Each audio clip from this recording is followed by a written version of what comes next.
Hello, everyone, and welcome to another episode of From the District with Senator Suzanne Weber. I am Adam Schwend, and I am joined by the aforementioned Senator Weber. Senator, how are you today? Well, I'm just great. It was a nice day today. I got to play with the dog, and It's a then I weekend. ended the day. Yeah, I know, but I It's a ended weekend. the When day we're recording reading this, Bill. it's important to know that usually she doesn't get to play with the dog during the week when session is going, but we're recording this on a Saturday evening. So Yes, it's been but nice to have a I day break. did end the day reading bills, though, because there were some that I was really curious about. Because we had discussed them on a basic level, hmm and so I wanted to make sure I had the facts right. Right, right. Well, no rest for the weary, I suppose. But it was an eventful week this last week. It was. Probably the biggest event that happened in terms of Oregon politics was that Governor Kotek released her budget. Every Yes. 2 years, a governor will release a proposed budget. Of course, the legislature are the ones who actually appropriate the funds. You're the ones who set the budget. The governor signs the budget at the end, but this always starts out with the governor saying, "This is the budget I would propose if I Right. could write it by myself." It's aspirational on her part. This is That where would be a she polite way to say feels it. this is where she feels that the focus of the budget should be. And you know what her focus is. It's housing, especially. We did manage to get her to agree that housing, as she proposed, is a statewide issue rather than just a valley issue. And I have to tell you, we had a meeting with her on Thursday morning. She came in 10 o'clock in the morning, 10:30 in the morning, and she spent about a half an hour telling us about how she really feels that her budget needs to address the entire state. And a lot of people had a lot of good questions for her, regarding inflation and education and how all of those things are going to fit into the budget and where's the money going to come from, and are there going to be any new taxes? And she said, of course, at this time there were no new taxes that are proposed. Right. So One thing there is that I was she looking has when I was there is looking a at this, reserve. There is a yeah, reserve. there is, and quite a bit of the money that she is proposing for housing is coming out of the reserve. $750 million. That's billion with a B. It's a Right. lot of money that's being taken out of the state savings account. So Which I think, she hopes to ultimately replace. right. So That, of course, assumes that we maintain the very good amount of revenue that's been coming into the state coffers for all these years. I yes, think what a lot of us are concerned about is what happens if we have a few years where that money doesn't come in sometime soon. right. And then, I have a few focuses that I would like to um, hopefully accomplish. And, one of them is to freeze property taxes for Oregon seniors over 67 years old on their Mhm. primary dwelling. We need to keep the kicker coming back to our people. There's a chance that it could be as much as $5,200 for a household. That's a lot of money if it is allotted in a check to a household to help to unburden some of what inflation has inflicted on our people. Right. And So, I will say, looking over, I have not read obviously all of her budget, but I have skimmed the headlines, skimmed where some of those dollars are going to come from, and spoken to people who have read the entire budget. And it doesn't seem like any of this fund comes from stealing any kicker money from. right. So that's a good thing. But I would also say that's just her budget. there may be others in the legislature who think that would be a good thing to do. So I know you'll be keeping a close eye on that, making sure that that's not happening. I know Right. many of your colleagues in the Senate and the House are going to be making sure that that money comes back to Oregonians the Yes. way it has been, because the governor has a track record of when she was Speaker of the House of kind of raiding those kicker dollars. So I'm glad that Yes. that's not what she's doing this time. I'm not proposing it, but do got to keep an eye. At this point in time, she is not proposing that. Right. Were there any other kind of things that jumped out at you about her budget that were specific to the coast? I know housing was just a huge part of it. No. It was really very housing centered. It's Valley centered. It is her priorities centered around housing. And, it was pointed out to her that we on the coast and in rural areas have huge differences. We have huge differences between the east side of the state and the west side of the state as far as our available land in our urban growth boundaries, and what it costs for our sewer and water. And so, all of that was pointed out to her, and she said she understands and she's learning a lot. Well, I hope that is taken to heart, and I know there are bipartisan concerns. This is not just a Republican senator upset about what she sees from a Democratic governor. There are bipartisan concerns about the budget, but that's why I would say in my years around the Capitol and in and around the Capitol, there hasn't been a budget that's come out that hasn't been caused concerns from both parties, because every budget does. It's a huge document. Yes. And it isn't the governor who writes the budget. It is the governor who proposes a budget. It's aspirational, as you said. It is the legislature who appropriates the money, and the governor just signs the bill when it's done. Yes, and I will tell you that during COVID, the full budget document was sent to our homes. Yeah, I remember that. Do you remember the size of that? That was about 3 inches, 3 inches tall. Yeah. Yeah. It is not something that you generally, it's not something that you generally read page for page. No, it isn't. We did get several page overview of the budget, but nothing in particular. Yeah. The thing that really resonates with me is how worried everyone is about what will happen, with the revenue forecasts, if in fact they are as low as what they could possibly be, as for being able to fund even her budget. Well, and that's the concern that I know I have, and I'm sure a lot of people have, about her desire to replenish the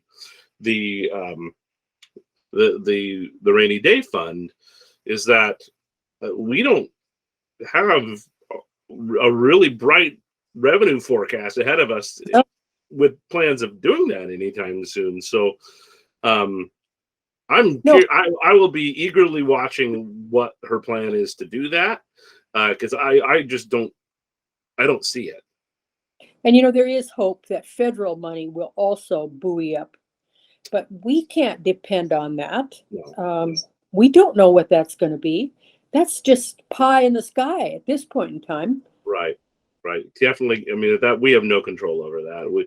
Oregon has a federal delegation of 8 people out of 535. I mean, that is not a reasonable thing to rely on. So I hope that's not happening. It is important to realize that the budget isn't voted on in one big book, right? Department budgets are voted for in individual bills. So you're not going to have to give an up or down vote on one big budget. No, and I will tell you, we're not going to vote on the budget until close to the end. And that's normal. And I Because think there's it's so unfortunate. much work. There's so much work that has to be done, especially with fiscal analysis on a lot of these bills that are potentially going to be passed that could, impact the budget in a very serious way. Right. Right. And we do, and remember that the last time we expanded the amount of money for education that we wanted to in the budget, and remember that Governor Brown vetoed that particular line Mm-hmm. and went back to what she had proposed. Right. So that happens too. She could possibly not accept what the legislature or the Senate recommends for budget amounts. She has Right. that ability.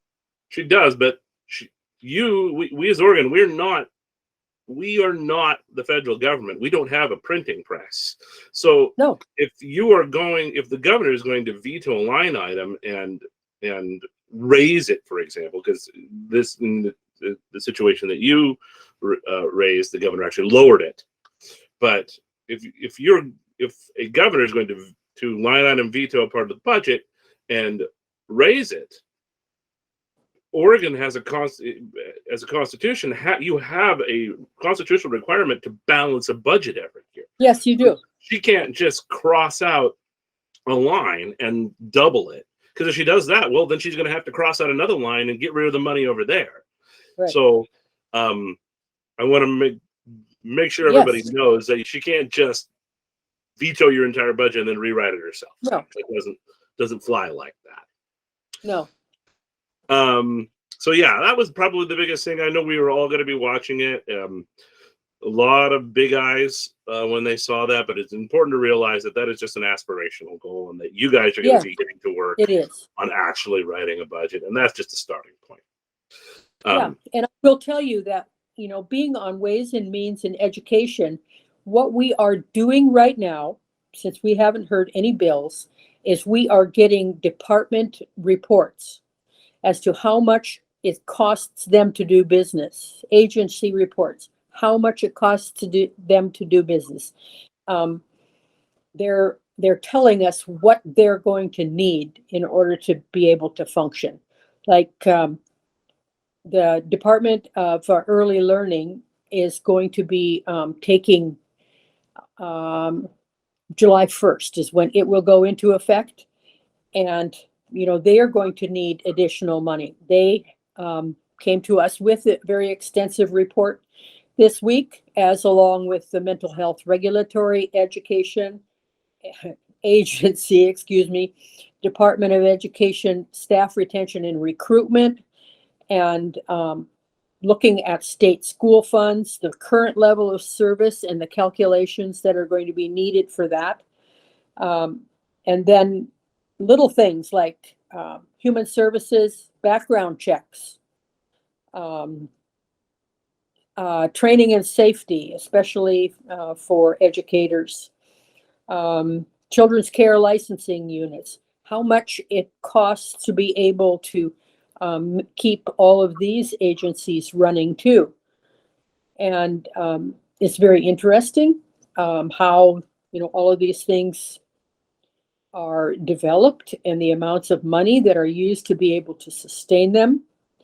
But it's also interesting how the grant applications vary from one agency to another, and things like that need to be taken care of, so you have some consistency across the board on how all of these monies are allotted, and reporting on grant dollars that have been received, so that it can be justified. So there's all kinds of things right now that we are learning leading up to the point when we start to actually get bills that are going to be we're going to be analyzing for how much they're going to cost. I mean, Right. We don't have that yet, but we have all of that education. We've had finance, we've had budget, we've had Department of Justice. Each day in Ways and Means for Education, we have a new presentation so that we can better learn what these agencies and departments do and be able to make more informed decisions when the time comes for a decision to be made. It's really interesting that now you're serving on Ways and Means education, and the Ways and Means subcommittee. The education subcommittee of Ways and Means is the one that proposes the budget for the Department of Education, Department of Early Learning, those departments. You served on the House Education Committee when you were in the House, but you just passed bills. You often didn't know exactly what they were going to cost. So when a bill had a fiscal attached to it, it got sent off to Ways and Means, and there was a good chance that that bill wouldn't make it out of Ways and Means because there just wasn't any way to pay for it. So now you're actually seeing these policies and how much they're going to cost, and so you're weighing them in a different way. That's particularly interesting because I think you also get the opportunity to take a look at the policies and say, okay, well, maybe this is a good policy, but is it worth it? Are we getting our bang from our buck here? You're spending 500 million, or no, 500 million. You're spending 50 million on this one project, but what are you getting out of it that we should continue to fund it? So I think that's why you're seeing these reports a lot now, because agencies are having to justify the existence of these programs. Yes, and the other thing is that our quality education model that was developed in 1997 to be able to determine what the base student cost was has basically outlived its usefulness. And so a new quality education model has got to be developed. So, since 1997, education has changed drastically. And it's not that kids aren't learning, but it's all of the other issues that are related to education that need to be analyzed. And so that whole issue of what is that quality education model, there's most likely going to be a committee that's going to be formed to be able to look at that and to be able to update that so that we can have a better understanding of what it actually costs to educate a student. That's interesting. I did not know that. And in 1997, I was a freshman in high school. And I can't imagine that we are still approaching education the same way now that we were in 1997. We just know so much more about, and certainly children have changed. The circumstances that children are in have changed. We're seeing that the advent of the internet. I mean, the internet existed in 1997, but it wasn't the thing that it is now. In the quality education model, they one of the things that was recommended was one computer for each 6 to 7 students.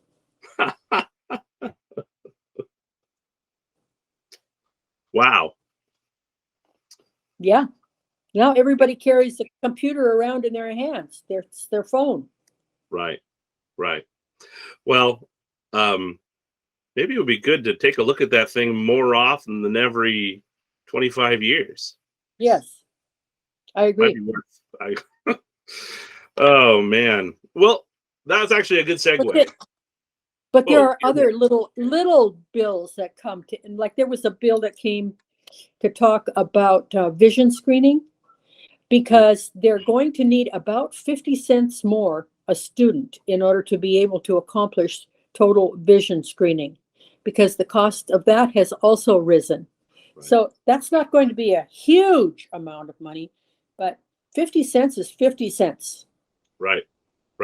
And no money can be spent without the legislature appropriating it. So if costs go up, you have to appropriate more money, or you just don't have it. The agencies don't have it. And sometimes maybe they don't need it. Maybe they think they do, but you don't think they do. And so you as a committee say no. But if they need it and you don't appropriate it, they still don't have it. So that, I was saying, that is a good segue into your committees, because I've had a few people mention to me on social media or just talking to them, and why aren't you guys doing more? Why aren't you taking up these more controversial bills? And what I have to remind them is in Oregon, not only in Oregon, and not only in blue states or in red states or in purple states, legislatures don't do that big stuff, that the stuff that's going to cause the big fight for the most part early on. And the legislatures that are doing it right now are often legislators that only have 2 or 3 month sessions.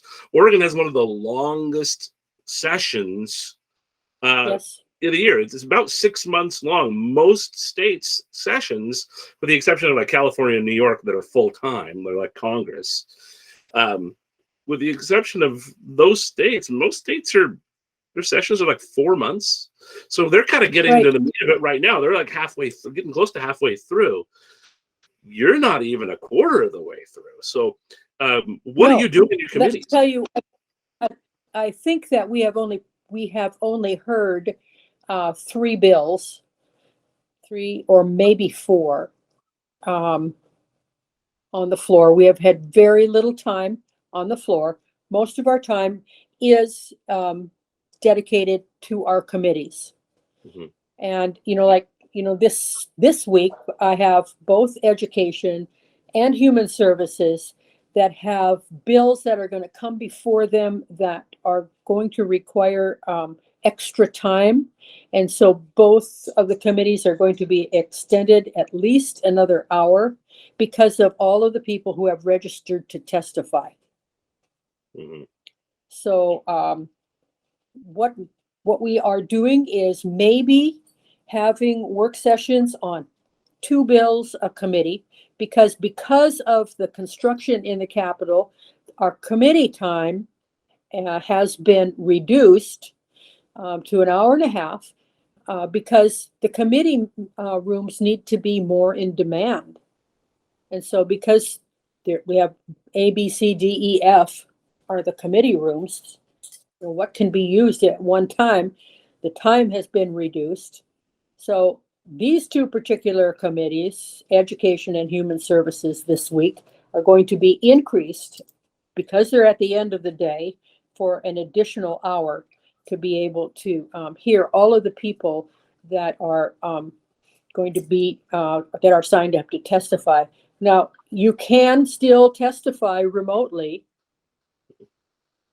There have been a lot of people that have been there, but there are also a lot of people who are from outlying areas that are doing it virtually. So that is a possibility. Right. If anyone has that, the desire, you can go on OLIS and you can register to testify on any bill that you want. Right. And it is pretty easy to do. All you have to do is find the meeting that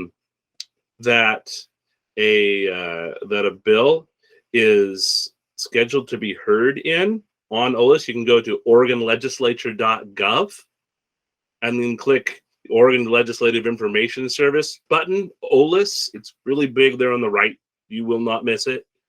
And then you can search by the bill. You can search by what meetings are happening today, meetings are happening, what certain day. And if you know the bill, you can search for the bill and go into its. Put the bill in. And find out what is scheduled. You can click the meeting day and sign up for testify. I think we all give a lot of grief to the state of Oregon for having absolutely god-awful computer systems in every way, shape, or form. But I think OLIS really is the different one. It is the one that is done really well. And so there are people who are still... You have to remember also that you have a limited amount of time. You will have 3 minutes at the most.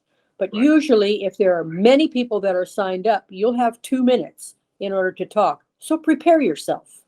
Right. And that's another good reason to use remote testimony, You can submit testimony in writing if you don't feel comfortable. You can always come to the Capitol, but I don't think there's any place in your district that it takes less than 90 minutes to get to the Capitol on a good day. Right. So I would say if you don't have the time to take a day off of work, drive down to the Capitol for 2, maybe 3 minutes, turn around and go back, you can do it from your computer. You can do it from your phone. You can testify via phone. You can testify via Microsoft Teams, I think is what they still use. There's a whole lot of ways that you can do it now, and it used to be that was the only way with COVID. There was the only way you could testify was either phone or via virtual option. Now you can come to the Capitol if you want to. You certainly can encourage you to do that if you'd like. But if you just want to testify on one bill and you don't have the entire day to go down there to do it, by all means use the virtual option. The committees. They value your testimony when you're testifying virtually just the same way as if you're testifying in person. So use that. Yeah. I think that's great. One bill that's coming before the committee for work is House Bill 2728. And you're a sponsor of this bill. And I am one of the chief sponsors on this bill, and it is a bill for supplemental nutrition assistance, or SNAP. And what it is it's a bill that will allow people to use their SNAP dollars at farmers markets. Now, I think that is really an important factor. You know, we had our food sources severely limited during the pandemic. But we did have farmers markets that were providing fresh food for us every week. And why not be able to take advantage of that? I think that, well, we had a discussion, Adam, about government subsidies. Mm-hmm. And basically the government subsidizes junk food. So you could get a bag of chips for $1, but you're going to pay $4 for carrots. Well, why not get the carrots that are the healthiest for you? Right. Why not be able to go and get locally grown foods? And then that way you're supporting your local gardeners, your local farmers, your local food providers. I don't see a downside to this. Right. And this isn't adding a bunch of money to food stamps. It's what we used to call food stamps, we call SNAP now. In order to do this, it's just allowing people to use their food stamps at farmers markets, but not just farmers markets. Right. We have some really awesome roadside farmers vegetable stands. Yes, we do. We have some really great farms that you can go to the farm and buy the food directly from the farmer. You can get it there too. You can get it from Josie's. You can get it from Topaz Farms out on Savi's Island. Mm-hmm. You have a lot of opportunities. You know, we have the most fertile soil in our state, providing all of this food. We need to be able to take advantage of it. Right. I think it really is and it's a bipartisan bill. I mean, Democrats, Republicans, multiple of each on this bill. It seems like a real slam dunk. And you know, a lot of times the folks who are using SNAP dollars, a couple of dollars, that's a big deal to them. So they're gonna instead of getting that bag of carrots, maybe they'll grab that bag of Doritos to put in their kids' lunch instead of the bag of carrots. And then you are just feeding into, quite frankly, this is anecdotal, I don't know it, but I would assume that somebody who is on SNAP is likely on the Oregon Health Plan too. Yes. And so if they are eating in a way that is going to make them less healthy, they're going to be more apt to go to the doctor, more apt to have long-term health problems.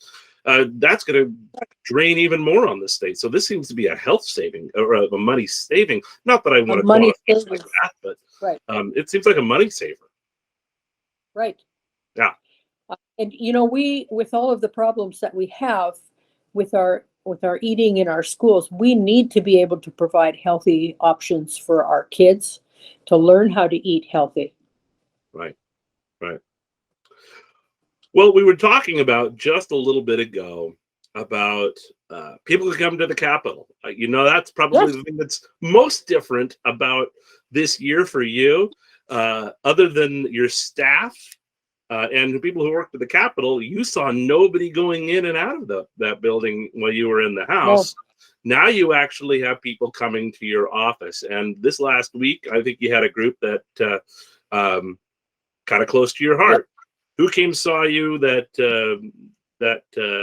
fits that description? I had local people come for City Day, and it was so nice to see them. A lot of them I have visited their cities. I have learned what they're going to need help with and their victories. And I've known them through COPAC and through Northwest Act that I was on while I was the mayor. And it was so nice to have them in my office and connect with them on that level. I had, 9 different meetings with leaders from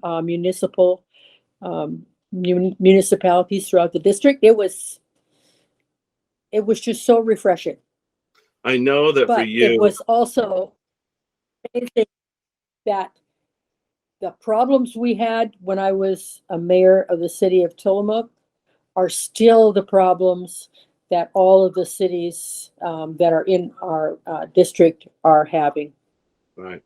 It's sewer and water and housing and homelessness, and And I know it was really good though. this has been a real funding priority for you as well. I think we mentioned in the past you've brought more money to the district in a couple of years than almost anybody had over the course of a budget cycle sitting in the legislature, and it was almost all funding for water, funding for sewer, funding for water and sewer was probably the vast majority of it, because it's great that some of these metro area legislators have all these big projects that they want to do, but us over at the coast and in Columbia County, we're just trying to make our water pipes not made of wood anymore. I mean, that's the difference, and I think that's a disconnect that metro legislators just don't get. I remember mentioning that when I was in the building with you, that we were working on this project for Tillamook because some of their water pipes were made of wood, and they looked at me like I had 18 heads. They couldn't believe that was the case. But those are some of the real problems that we have in rural Oregon that I don't think the metro legislators get. It's not because they're bad or they are actively trying to stifle us. It's that they just don't understand because they don't know. Right. That's exactly it. So it was just, I know that's been a real focus, and it is also budget time. So you've had a word for folks who have capital campaigns, right? Or capital construction requests. I have put the word out that if you have a capital construction project, I need to know really soon as to how much you need and what the scope of your project is. We'll get more information later, but it has to be, you have to tell me what it is now so that we can start making sure that you're going to be on the list. In the office, we've put a deadline of the end of the month, but if you can get it to me before that, I really would appreciate it so that we can make sure we are on the list. Yeah. And then, there is other money that will be available through the governor's $130 million potentially dealing with homelessness. Well, there are all kinds, besides having shelter, there are all kinds of other issues that surround that, like getting rid of motorhomes and campers and trailer houses that are left alongside of the road. Very expensive. If there is money available for that, we ought to find out if we can get it here on the coast, because I know it's a problem up and down the coast. Right. I will say, just as people ask, well, how do we get this? How do we tell you? What should we tell you? One thing to remember for city councilors, mayors, city managers, anybody, county commissioners, you got to have a match. This is not going to be free money. So if you've got to have some skin in the game, maybe it's not a 1-for-1 match, but you have to have some skin in the game to do this. Yeah. Two, you need to be as shovel ready as you possibly can. We've had requests come in that was like essentially in a text message paragraph, and there was no details, no anything. You cannot provide too much information. Do you have any actual fiscal plans? If you have any sketches, if you have any engineering that's been done, any of that, send it in, because the more prepared that you seem, the more likely you are to get funded, because you're going to have a limit on how long you have to spend this money. And if it doesn't look like you're anywhere near ready, Ways and Means is going to say these folks aren't going to be able to spend the money fast enough. So, and you have to be able to spend the money before inflation takes and eats away all that you have. So you have to remember that you have to take inflation into the equation also. Right. So definitely bring that in, but make sure that you send as much information as possible. It was always uncomfortable for me to have to call a mayor or a city manager and say, I can't submit this. I'm sorry, because I have to justify it. Right? And I can't because I have no idea what it actually is. So definitely do that. Well, I think that's all we have to talk about today, Senator. Do you have any? I just want to reiterate to people that gun rights 114 is still in the courts. We cannot do anything about that at the present time while it is still in the courts. Right. And yes, all right, the second thing is that I've had people talk to me about is the recriminalization of possession and distribution of hard drugs. There are people that are working on that. But remember, 110 was a vote that came from the people. And so to be able to change that, it may have to go back to the people, unknown at this time. And then the last thing I want to say is the crabbers are going out. Please be safe, guys, and thanks for bringing that delicious crab back to us. We have to be able to support the local fishermen in a positive way. So I'm suggesting that everybody have crab for dinner. Well, you did your part. Your parish, your church had the annual Sacred Heart crab feed. And, yes, last week. Like 250 people or so that you fed crab to? Yeah. Well, yes, that. And then, the Weber family does the hors d'oeuvres, and we did 2 hours worth of oysters and steamer clams. And so if you like seafood, if you like Oregon seafood, and you have not been to Sacred Heart in Tillamook's crab feed in January, mark it on your calendar for January 2024. You're not going to want to miss it. I'm not a giant crab fan. I like a little bit of it here and there, but even I really enjoy that event. So definitely mark that on your calendar. It's one of the many awesome food-related events that we have at the coast. Anybody's seen me not in Zoom, you know that I take full advantage of that. All of those food options, more than I should, but we're very blessed for sure. And I will say, you mentioned gun rights and Measure 114 and how it's working through the courts. We will say that if you were trying to get your background check done and it's taking forever, we can still help you with that. Go ahead and make sure you can reach out to our office if you're having problems getting your concealed carry license. Your office can still help with that. If you just want to fight Measure 114, that is happening. And that's going to have to make its way through the courts before anything else can happen. So, but if you need help getting your concealed carry license, do reach out. Your office can help with that. Right. Anything else? Perfect. Senator? I think we did it. No, but I'm looking forward to bringing you new information the next time we get to talk, because I'm sure there's going to be many more bills that will be coming to forward in the next week or so. Yep. So I'm looking forward to it. We didn't do this last week, and that was totally my fault. I was under the weather, but we're going to kind of continue to try to do these every week to include with your newsletters that go out either Monday or Tuesday at the beginning of the week every week during session. And if you need to get a hold of our office, you can go ahead. Email is usually the best. You can go ahead and email Suzanne at weberfororegon.com. And if you don't want to send an email direct, you can go to the website, weberfororegon.com. You can send an email through there. The phone number is there if you would like to get that as well. If you get a hold of the office, please include your name, include your phone number, and include your address.